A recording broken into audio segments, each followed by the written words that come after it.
Greetings, Metanthropes, and welcome to another episode of Legitcast, ZineQuest 2025 Creator Podcast. I'm your host and narrator, John. I'm not an interviewer, I'm a fellow ZineQuester participating with Metanthropes anthologies, but today is all about Eric, and let's go to Roomino. Hello, Eric. Hi, John. How are you? I am great. I am very excited to have you. I've been following your content in the socials, and I have to say I'm really impressed with what you're doing. Let's start with this is your first ZineQuest, right? Absolutely. So how, when and where did you learn about ZineQuest, and how did you decide to participate? Yeah, I think like many people who dream about publishing something, a role-playing game or a game of any kind or a book, I was sort of stalled out by kind of being intimidated by the idea of publishing. I didn't know what I didn't know or what was in store. And in November of 2024, I decided I've got to figure it out. I've got to go into the unknown spaces, figure out what there is to figure out. And I ran into a number of, I downloaded some podcasts and I watched some YouTube channels and did a few things to figure out, first question was, do I go traditional publishing or indie publishing? And my personality kind of fits with the indie publishing a bit more. And then when it came to indie publishing a role-playing game, a few kind of signposts pointed directly at ZineQuest. I think the One Shot Tavern guys were talking about it. I think JP Couvert, his channel, he did a Kickstarter last year for ZineQuest. So there's a number of those that sort of made it very clear if you're doing your first role-playing game and you're close to February that you should be doing ZineQuest Z month. So I like clarity. It was nice to have that, and I went all in as soon as I realized that was the way to go. Yeah, I understand. I think ZineQuest is indeed the best format for someone who wishes to go down that road to begin with, and see if you will find out a lot about the process during your first Kickstarter, and you're right into it. Yeah. You already funded. You are, at least in euros, close to 2,000 euros, and you only have 32 hours to go. So if you're checking this live or on YouTube, make sure to support Eric, and let's go to Roomino for the next 32 hours from this recording at least. So it's going to be even less when you see it, so hurry up. And before we go directly to your game, I have to say that I've been following your content, and I think you began creating content about your game the same time that we began. I think at least our TikToks are very close together. Yeah. And I see that you're doing the right way, I think, of doing your own organic marketing. I think you're doing it the very right way. So can you go through the process and as I will browse your page a little bit, because I think a lot of what you're going to explain, people can see here with infographics, with GIFs. So yeah, let's go your content creation process. Yeah. So I knew that I wanted to go into the Kickstarters. I hadn't done a Kickstarter before. So I knew I decided sort of beginning of December or end of November to go this route. And so I really had 2 months to try and figure out what I wanted to accomplish leading up to it. I spent a lot of time on TikTok, so I knew that was a place that I liked being. So I knew that was one of the avenues. I have a lot of experience podcasting, so I wanted to create a podcast, and I know that YouTube is a strong platform as well. And so I wanted to focus in those two areas. And then the third was Discord channels. A lot of the community is in Discord. And so I knew I wanted to spend time there as well. And so I knew that if I could work on being my first time doing a Kickstarter, I wanted to have as much done as possible beforehand as well, which has the added benefit then of having content to share. And so because I had some of it written and I had some artwork made, I could share that stuff on social media. I could share that stuff in podcast, etc. And then, for the podcast, I took the route of sort of talking about my journey. something simple to be like, hey, I'm struggling with this, or hey, I'm working on this part now. And I know maybe in years to come, that'll be more relevant to somebody else who's thinking about doing this. And then on TikTok and Discord, I really just tried to engage with as many accounts as I could. Reach out to people who are creating in the TTRPG space, because I knew there'd be sort of two kinds of buyers. There's sort of the game designers who want to support other game designers, right? I knew that there'd be a somewhat of a community there to do that, and I'm in that. I've been supporting other game designers as well. And then my primary target are like gamers who have young kids who want to introduce gaming to their kids, but going straight to the hard stuff or straight to their favorite game isn't necessarily the right path, and finding the simpler version is not always easy. So I just kind of sought more people like me, gamer dads with kids, creating content or creating games, and try to connect with as many as possible through creating videos and podcasts and posts over on Blue Sky. We're definitely gonna dig a lot more, hopefully, to how it is to create a game for kids. Really, let's stick a little bit, if you don't mind, with the socials, because I really think you're doing a great job, and I have many questions. First off, you said it was entertaining or something fascinating entering TikTok, whereas most creators I know, including myself, find it intimidating, rather. Like, maybe it's an age thing, I don't know, but it's like, I don't know what I'm doing here. What are those numbers? Why is this working and this is not? So how come you're not afraid of TikTok? Well, I've been on it for a while. I've been on it for about 4 years watching, and I've had a couple of times where I've wanted to jump in and kind of share stuff, but I didn't feel passionately enough about it, or I didn't feel tangible enough, or for whatever reason, I didn't. With this, when you have a game that you're sort of developing, it's a fun story, right? It's sort of having something fun to share. Helped me out a lot. Seeing and watching other people who have games talk about things, I think is really fun.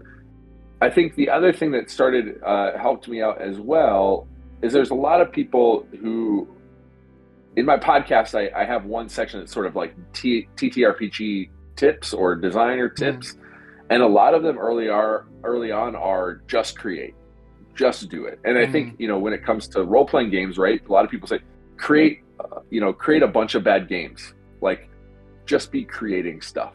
It doesn't matter if what you're creating now is good or bad. It's the act of creation that will lead to your best possible work. And I think the same is true with short form content or any kind of content, that some of it is just tripping up a little bit, right? It's not whether or not the video you put out is lit well or that you have the right thing to say. It's just that you start saying stuff, or that you just start pointing the camera at yourself and talking, or point your camera at other stuff and start talking. And so it's less the output, and it's more about the input. The more you start inputting creativity into things or out into the world, the better it'll get over time. So I sort of trusted the process, and I will say I have a background in content creation for clients. That doesn't mean it was easy to point the camera at myself all the time, but at least the mechanics or the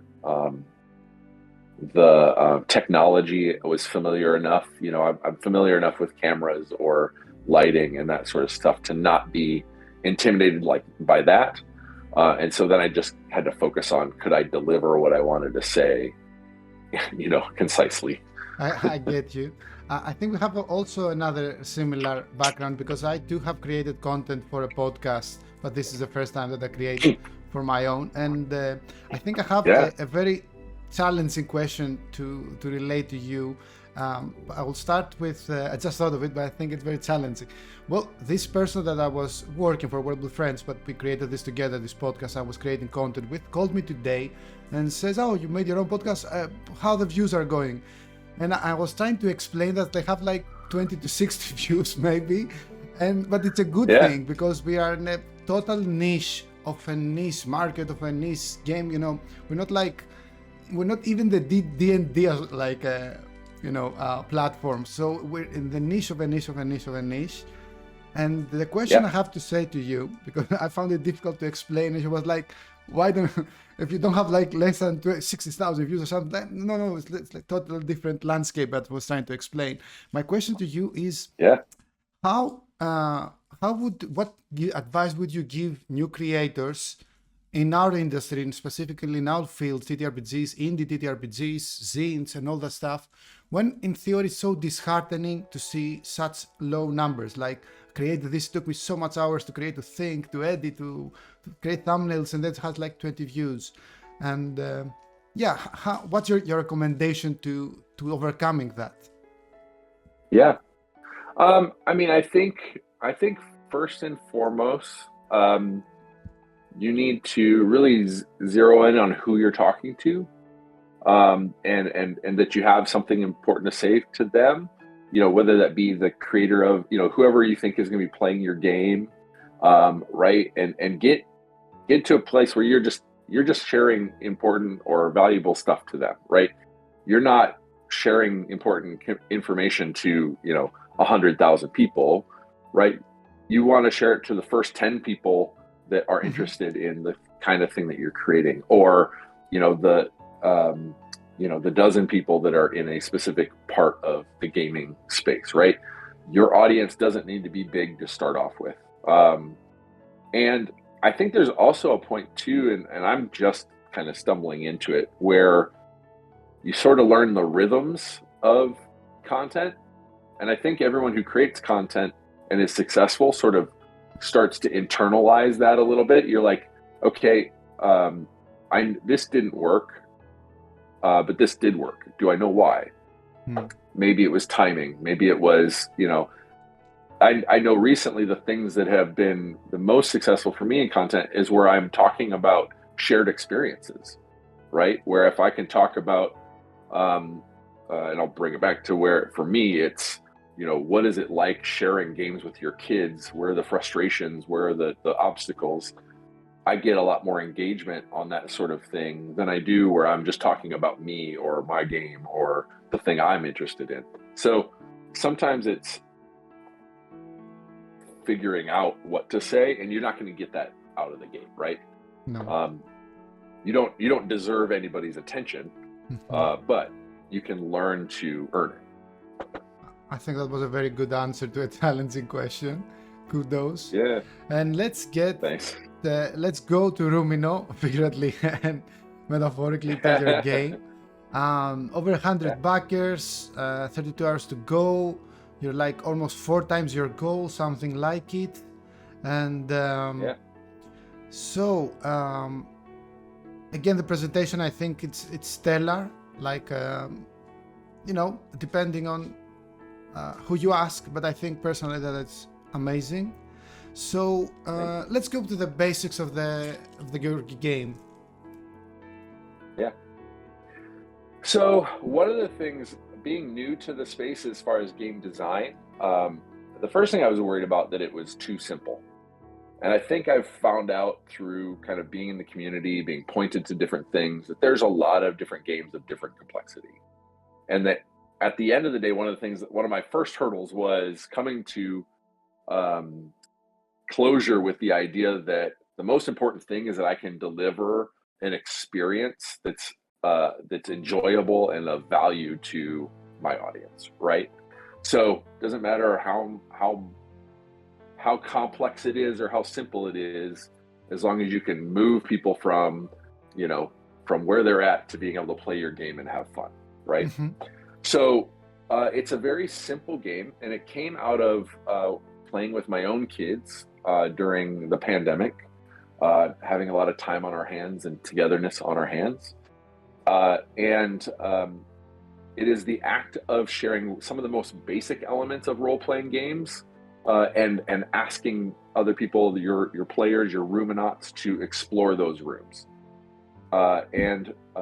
They're not complex. And so it starts off with creating a room. You describe the space that you're in, what it's filled with, what the theme of the room is, whether it's a forest or whether it's the bottom of the ocean or whether it's a cave or whether it's a sock drawer.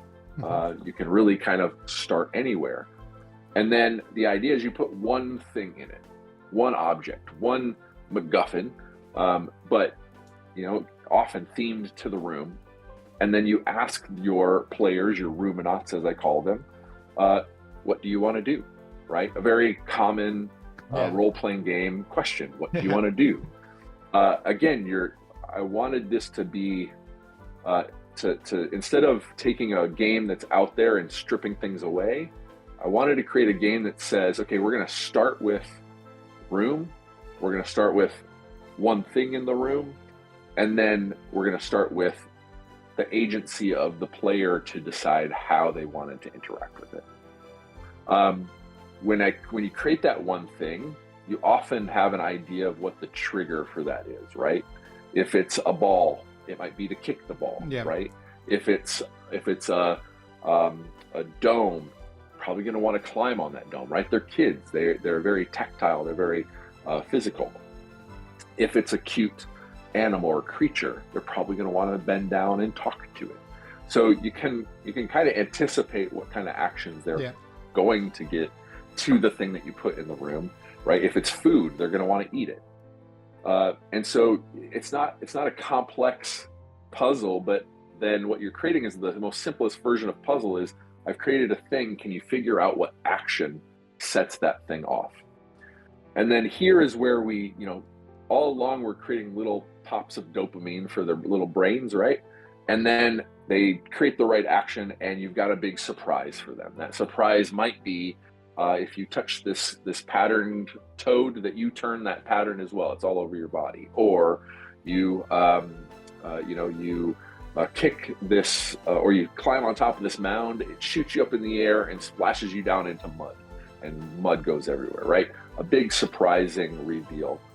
And then you surrender all of the kind of secrets or surprises of the room. If there's treasure in the room, if there's a new friend to have from that creature, and then more specifically, an exit to then go on to the next room where you repeat all those steps again, but this time it could be themed in the same way, so you're continuing down the same cave system, or it could be non sequiturs where you're jumping around to many different biomes or themes, depending on who you're playing with and the preferences of the kid. Sounds wonderful, and I have many questions surrounding what's like to create a game for non-adults, because most TTRPGs are meant for adults. And the interesting thing is that we'll have many challenges, educational and conveying a very simple message and not complex power gaming mechanics or anything. But it's also maybe, most kids have their imagination in a much more sharpened way than the average adult, I suppose. So do you take that into account? Do you make it specifically easy? Do you ask your own kids that you have experience what works and what doesn't? Yeah.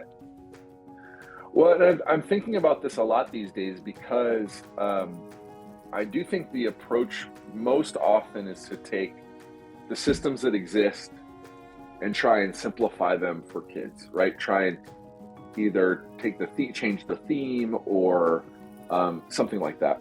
But I think that adults need more bridges, more mechanical things to get them to an imagination place. Yeah. And so we build the games to have those bridges to help us move towards those mindsets. Whereas kids don't need any of that because those bridges still exist. Like the ability to jump to imagination already exists. And I think that sometimes mechanical things break that experience for them. Like I was doing a play test with somebody else's kids, a friend of mine and his kids.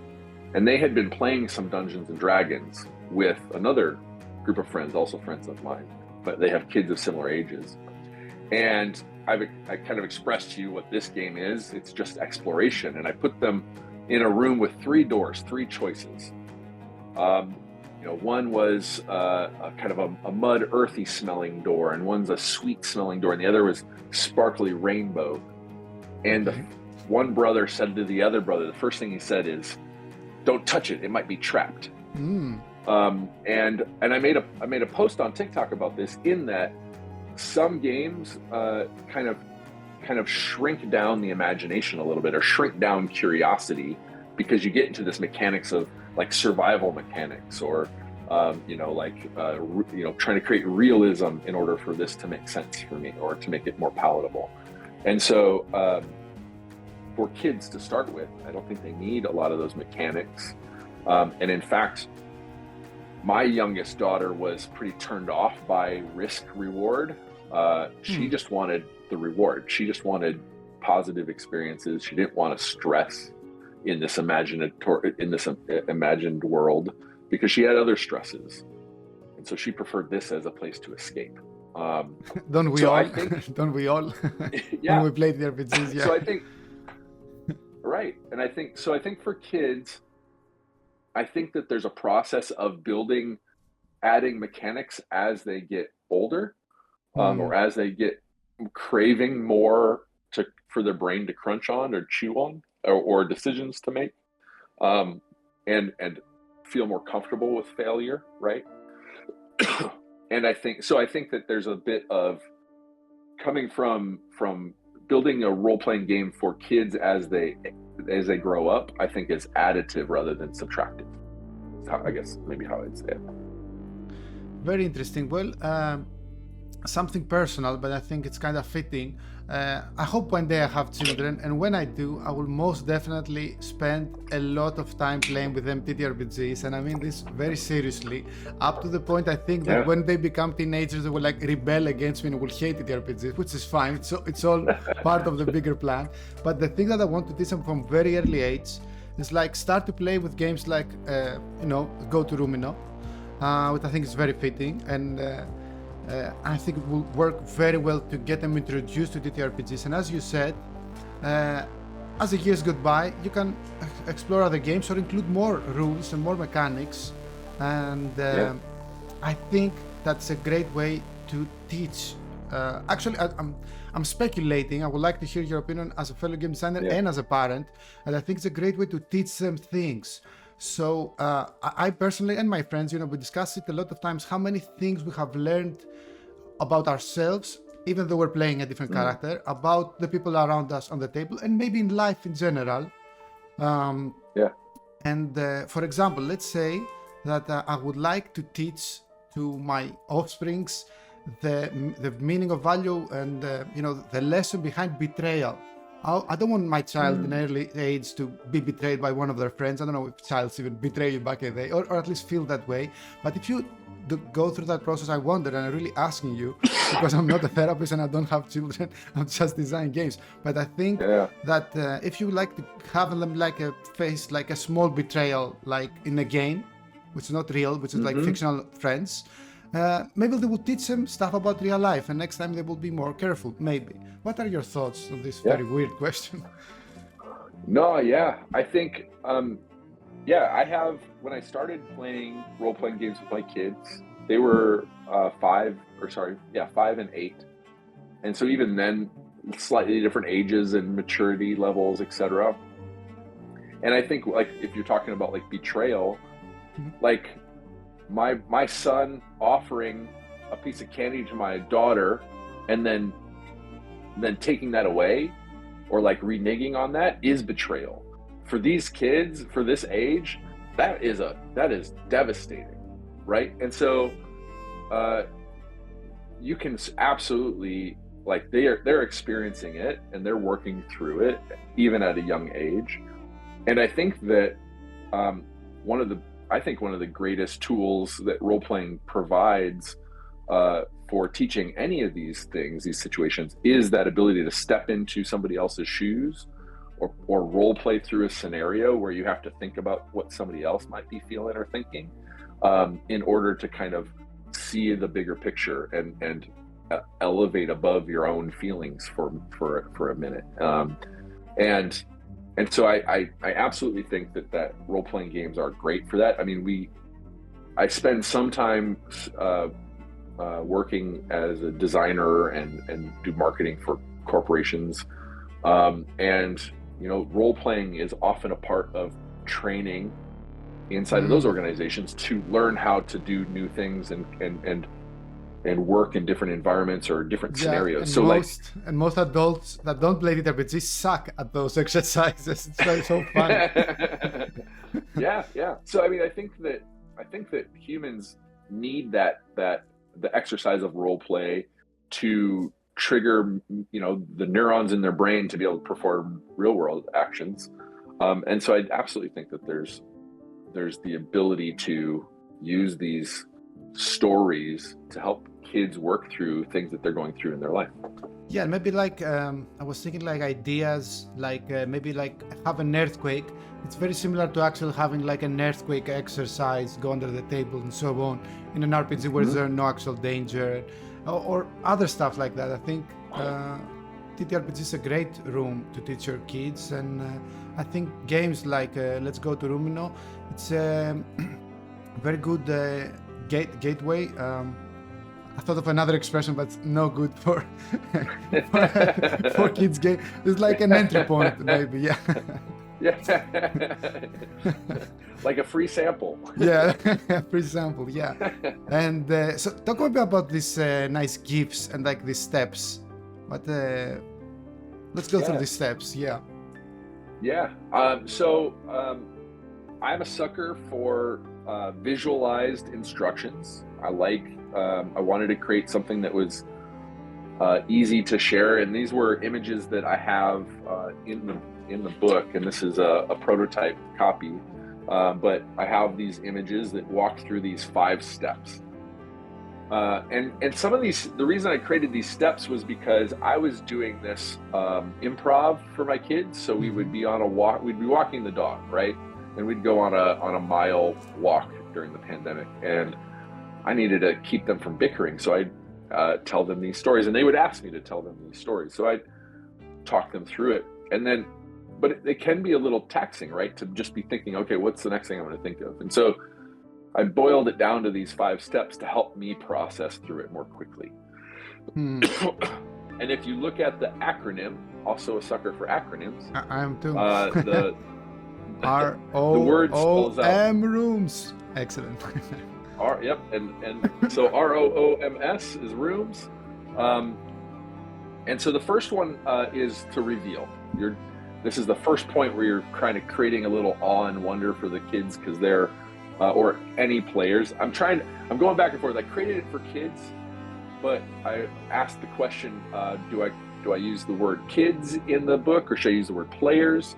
And overwhelmingly, I think there's a lot of adults that didn't want to be excluded from playing a game like this. So I came up with Roominauts. So Roominauts. Yeah, it's better. So the first opportunity to bring surprise and wonder for the Roominauts is to reveal the room, right? Share where the new space is at, and because they don't know, right? They know that it's coming. There's anticipation, and then you're revealing this first moment of surprise, which is you're now in a forest, a cave, a ball pit full of plastic balls, whatever it is, right? And so that's the reveal. Then there's the one thing, and this is, I think, because again, traditionally we're used to maybe peppering a scene with lots of different things that the players could interact with, right? Because you might have a table full of 4 players and you want to maybe give them each a little something to interact with. But in this case, we're going to just boil it down to one thing. And I think there could be a place for this being really good for new GMs to start, playing or GMing a role-playing game and making it a compact set of things to think about and worry about that are applicable in other game systems. So you put one thing in it, and you come up with a trigger or 2 triggers, or you keep an open mind about what could trigger this one thing. Then you offer space. You step back. You give them the reveal the room, the one thing, and then you offer space. And sometimes you need to pull them into the space, or if there's one ruminaut who's really loud and one who's a little quiet, you might pull them into the space and whatnot. But you offer space for them to have agency, to play, to choose what they want to do. And with kids, that could be everything from pouncing on the thing to trying to pull its ears off or whatever. Everything's fair game. And then the fourth step is to mediate the results. So if they try and we've got one of the creatures here is called a cake frosting fox, and its fur is made of buttercream frosting. And I had one kid want to pull its tail off. And so he said, "I yank its tail off." And I say, "You grab its tail, but it's so slick of frosting that your hands just slides right off of it, and now you've got frosting all over your hands, and you can lick it and eat it." So you give them the space to do whatever their impulses are, and then you find a way to, when you mediate it, again, that baseline is, did they do the thing that you set it up to do? If you want to take it one of the things I focus on in this book, and do it a little bit more than I thought I was going to do, is sort of, well, what if you got kids of different ages, or if you've got kids who are different energy levels or how they want to participate? At the base level of challenge, you pick an action that you want them to take, and you see it, or two, and then you see if they can find it, and you let them find it. If you want to take it down an easier step, you bring the bar to them. So if they're not feeling it, or if they're feeling a little like, oh, I do this again, I want to do some crazy violent thing, well, move the trigger to wherever they're at, and then let the action happen from there. So you're mediating towards whatever they're doing, rather than waiting for them to come to whatever trigger you've set up. And then the next challenge level might be they have to come up with that trigger, or and if they come up with the trigger, then you could set up another tool, like a dice roll or a coin flip or a card pick or a paper, rock, scissors, or see if you can climb that stump. Yeah, physical. Yes, that. Right. Yep. So be more physical, or it's another way to teach them some of the fun games, or incorporate some of the fun games we teach kids. I taught over Christmas, my kids learned a yo-yo for the first time. So maybe you have to get a yo-yo to come back up, something like that. But it's sort of introducing a little bit of challenge without it bogging things down or being a lot of math or that sort of thing. Yeah. And then last of all, you surrender. You give up everything that is in this room to give up, whether that's a treasure chest, a power-up badge that they can put on to let them glide, down, from high places, or a key to a chest in another room, and then of course the exit. And so these 5 are really a way for me to just create a very concrete set of rules or mechanics to qualify as a game. No, I think those 5 easy steps to understand how to narrate the GM to kids can apply to adults as well. It's like, if you think of it, it's like the same, like the offer space. It's very important lesson to know, even when playing with adults. Don't railroad, offer them space. Yeah. And I think the only step that might be different is surrender. I like that this game that is for kids, you always win essentially. There's no, you failed. Whereas in adults, it should be more challenging for them to enjoy. Yeah. But I think it applies to all TTRPGs. 100%. And I was talking to somebody the other day where we were talking about, there's a lot of things in our traditional role-playing games, or the games that we play, that make us feel like kids again, right? Treasure, magic items, animals, right? Little creatures that can become pets. All those things sort of even make some of the toughest warrior characters, turn into little puddles of goo. So, those are the same things here. What we want, we're not here to frustrate the kids or, halt them, right? Or prove anything about their ability to play. We want them to engage with it over and over and over, and be something we can come back to when we want to entertain them or fill time or just, again, share our love of role-playing games. Indeed. So, well, is there a special message you would like to relay to the almost 110 backers as we sign off? Yeah. I am, 2 weeks ago, before starting this, like I was just starting I've just been getting into the community, and it's been amazing being a part of the indie game development community. Everyone's been so welcoming. I am so honored to have over 100 backers on this project, and I know some more will come in before it ends. And I cannot wait to engage with them on the conversation of sharing this love of role-playing games with their kids. And I hope that each and every one of them knows that my email is open to talk through, to think through, or to navigate this process. And I'll do as much as I can through the writings and the games that I create to help them, but that this is all a process, and that I'm here in my socials and through my email to help them through whatever they're going through with trying to share their love of role playing with their kids. So this is not a one-way conversation. I'm happy to engage with every single one of them on their journey. And do you feel like you're going to participate next year as well in ZineQuest? Yes, I feel like to not only as, sharing other, like day one was like game day, or like it was it was like Christmas. There's an energy to this, and it's hard to sustain every day like that, but like those first couple of weeks of people launching stuff, and I know there's more to launch. So I'm excited to participate as a viewer, as a supporter. But I do think as a game developer, it's important to come back every year and offer something out to the community as well. A new game, a new idea, as small as it might be or as big as it might be.